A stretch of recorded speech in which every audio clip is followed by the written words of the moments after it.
Bismillahirrahmanirrahim. Assalamualaikum warahmatullahi wabarakatuh. Apa kabar semua? Mudah-mudahan senantiasa sehat walafiat, tidak kurang satu apapun. Insya Allah pada pertemuan kelima ini, mata kuliah konservasi energi, kita akan melanjutkan bahasan mengenai sel surya berjenis DSSC atau yang memiliki kepanjangan Dye Sensitized Solar Cell. Oke, sudah siap? Kita saksikan apa itu DSSC. Oke. Pada pertemuan yang kemarin kita sudah mengetahui bahwa sel surya itu memiliki banyak jenisnya. Dari mulai sel surya generasi pertama yang biasanya menggunakan kristal silikon murni, kemudian ada sel surya generasi kedua yang masih menggunakan silikon, namun lebih dibuat menjadi thin filmnya atau suatu lapis tipis, film lapis tipis. Kemudian ada sel surya generasi ketiga yang lebih memodifikasi, gitu ya, tidak lagi berbasis silikon. Oke, nah sel surya kita ketahui dia memanfaatkan energi matahari sebagai sumber energi alam yang dapat diperbaharui terus-menerus. Karena Allah sudah menyediakannya secara gratis dan diberikan kepada kita tanpa satu pembatasan, gitu ya. Dan kemudian dia juga tidak menyisakan gas buang atau artinya tidak berpolusi, ya. Nah, selama ini sel surya generasi pertama dan kedua itu berbasis silikon. Yang digunakan adalah silikon yang memiliki tingkat kemurnian yang sangat tinggi, hampir 100%, yaitu 99,99%. Nah, selain itu silikon perlu didoping karena dia memiliki celah pita yang relatif cukup besar, gitu ya, sehingga untuk membuat celah pitanya menyempit, nah diperlukan suatu pendopingan. Selain itu, silikon juga di alam ditemukan senantiasa bersama dengan oksigen. Nah, maka perlu dipisahkan antara Si dan oksigen, dan ini memerlukan proses pada suhu 1900 sampai 2100 derajat Celcius. Artinya dia memerlukan energi yang sangat besar, ya. Kemudian proses pemisahan juga bisa menggunakan semacam alat elektrolisis seperti ini. Untuk memurnikan silikon, ini pun sama, diperlukan suhu yang sangat tinggi, yaitu sekitar 1100 derajat Celcius. Artinya sama, memerlukan energi listrik yang sangat tinggi. Oleh karena itu, dengan alasan-alasan inilah, sel surya yang berbasis silikon itu memiliki harga atau ya proses fabrikasi yang sangat mahal. Maka banyak peneliti yang kemudian beralih untuk menggantikan silikon ini dengan material lain yang memiliki karakteristik yang sama baiknya atau bahkan lebih baik. Oke, kita lihat pada grafik ini spektrum radiasi matahari yang sampai ke atmosfer itu yang berwarna kuning. Kemudian ada radiasi pada permukaan laut. Nah, kita tahu dari grafik ini bahwa spektrum matahari banyaknya tertinggi yang sampai ke atmosfer itu adalah sinar tampak, gitu ya. Di samping sinar tampak itu ada radiasi dari UV juga, dan juga radiasi dari sinar-sinar yang lainnya, ya. Nah, sinar tampak ini tentu saja dapat dimanfaatkan. Salah satunya adalah untuk memanfaatkan sinar tampak menjadi energi listrik melalui sel DSSC, ya, dengan memanfaatkan semikonduktor.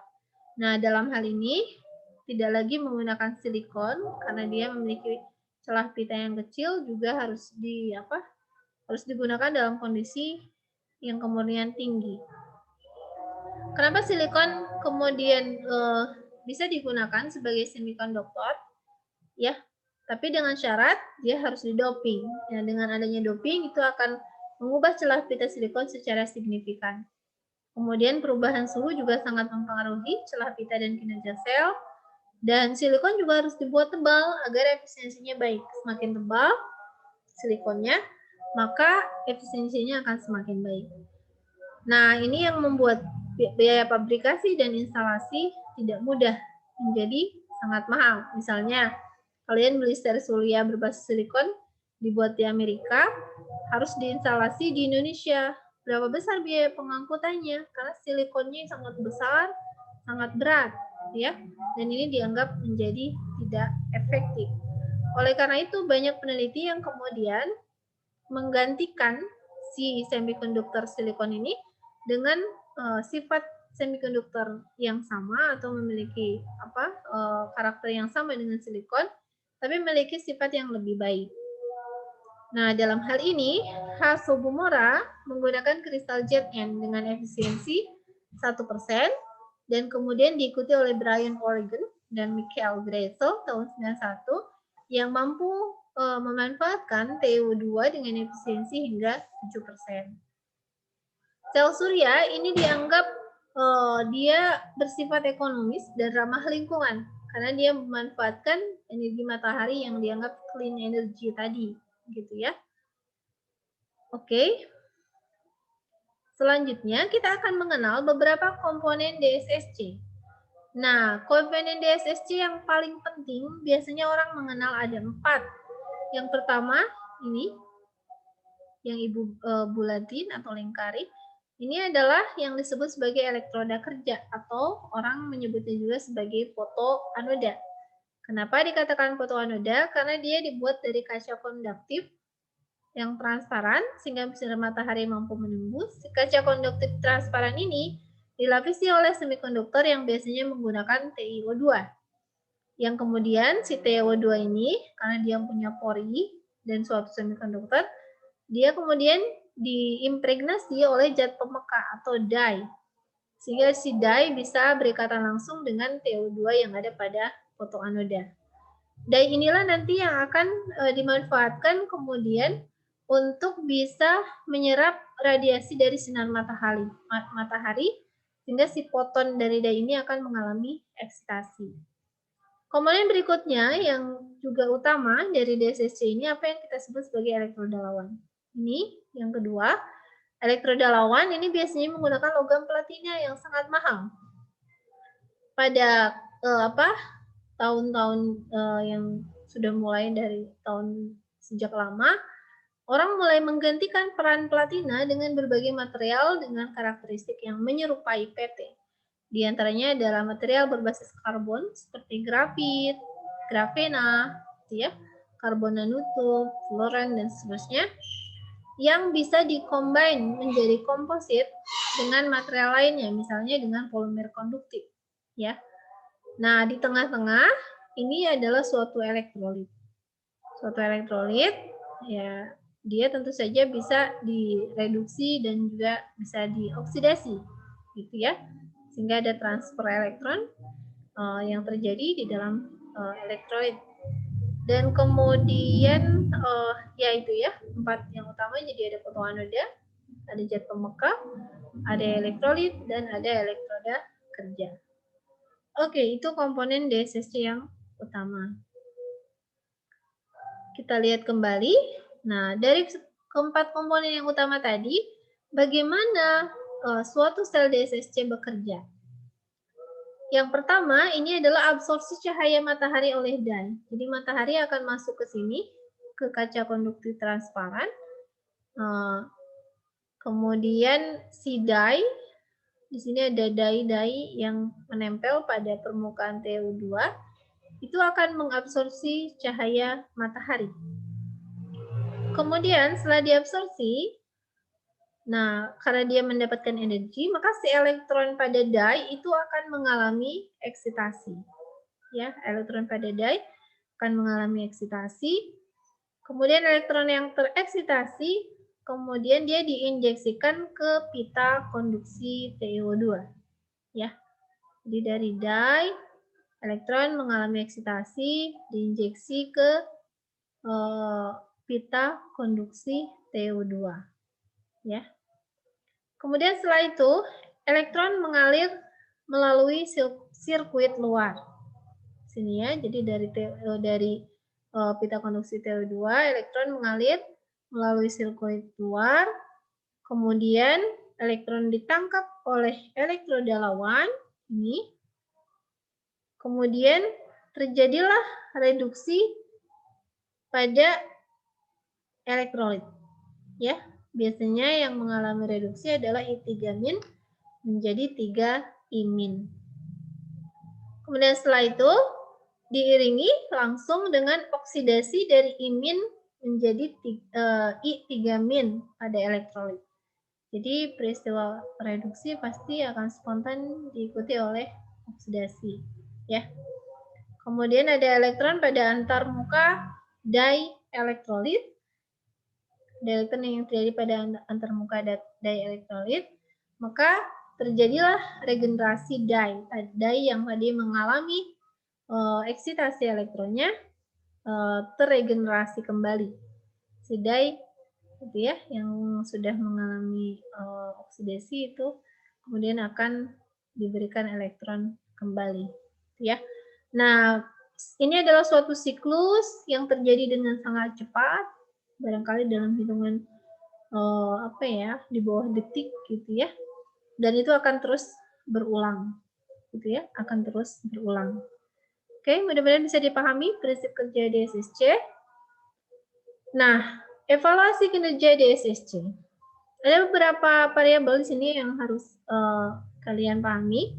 Ada yang disebut sebagai P maksimum, yaitu daya maksimum dari DSSC untuk mengubah sinar matahari menjadi listrik.